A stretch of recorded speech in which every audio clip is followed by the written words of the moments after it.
So ayan mga ka-farmers, for today's video nag-aabono na yung father ko ng sibuyas mga ka-farmers. Ito na po yung huling tinatanim namin mga ka-farmers.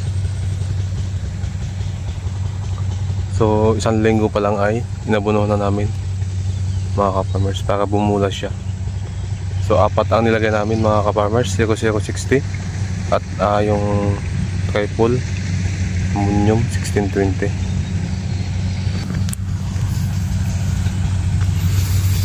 So ayan mga ka-farmers, buhay na rin yung sibuyas. So yun po yung nagkulang sa punla. Ayun, walang tanim yung dulo na yun. Mga pa yan, 1,000 mahigit ang area siguro.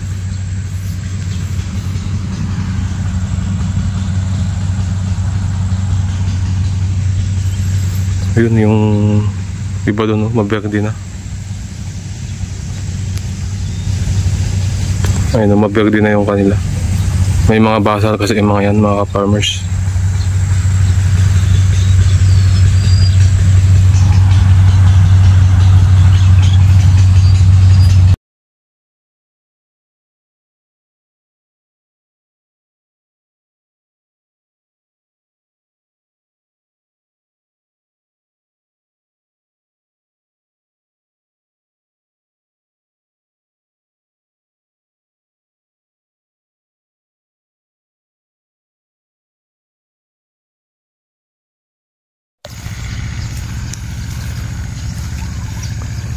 So ito na po yung ating sibuyas mga ka-farmers. Ayan. So ito guys ay 1 linggo lang nag-abuno na kami.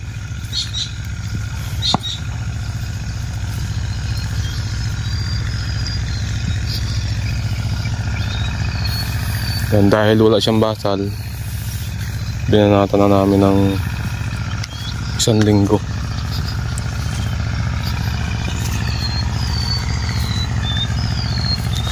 Tsaka in-spray namin dito ay Detain fungicide bago may machete na mga ka-farmers.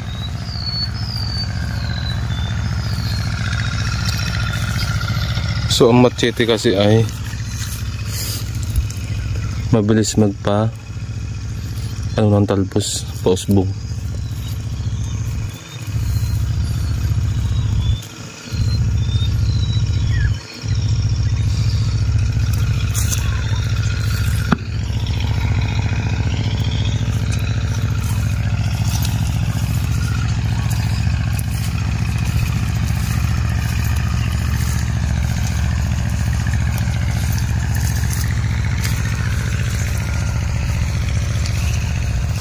Madami na ring damo.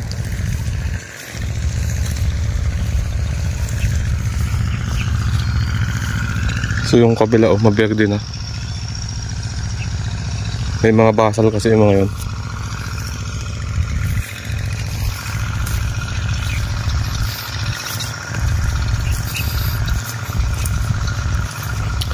So yung machete mga ka-farmers bagay sa mga yung namamakat ang talbos bago medyo naninilaw yung talbos niya.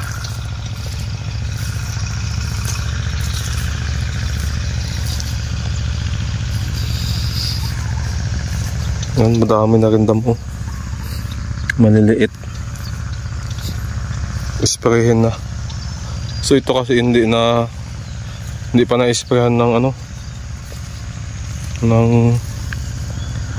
pandamo. Tsaka yung machete guys, rin siya, pambuto din bago pampaganda rin ng sibuyas. So yung iba naman kasi hindi gumagamit ng machete, so kami gumagamit. Subok na mga ka-farmers, subok na namin.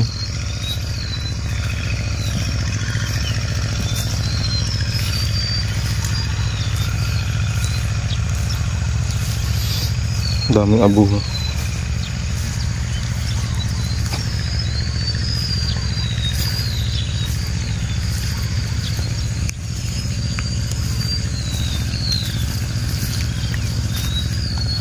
Ayun, medyo bumerde na yung sibuyas.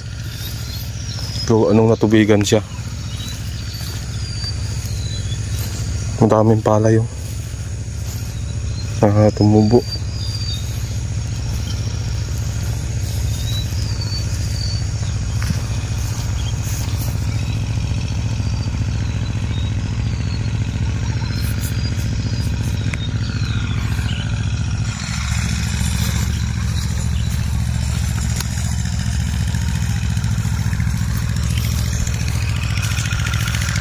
Bakante.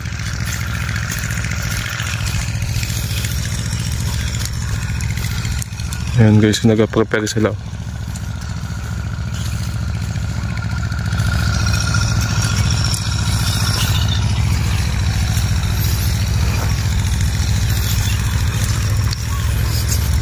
So hindi pa gumagana.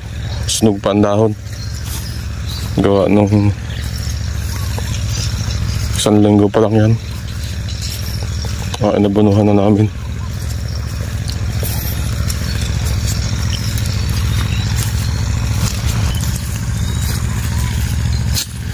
So yun lang mga ka-farmers. God bless po sa atin lahat na mga farmers. Sana ay kumita po tayo ngayong magsisibuyas. At sana hindi umatake ang hangabas at hindi masira ang sibuyas natin mga ka-farmers.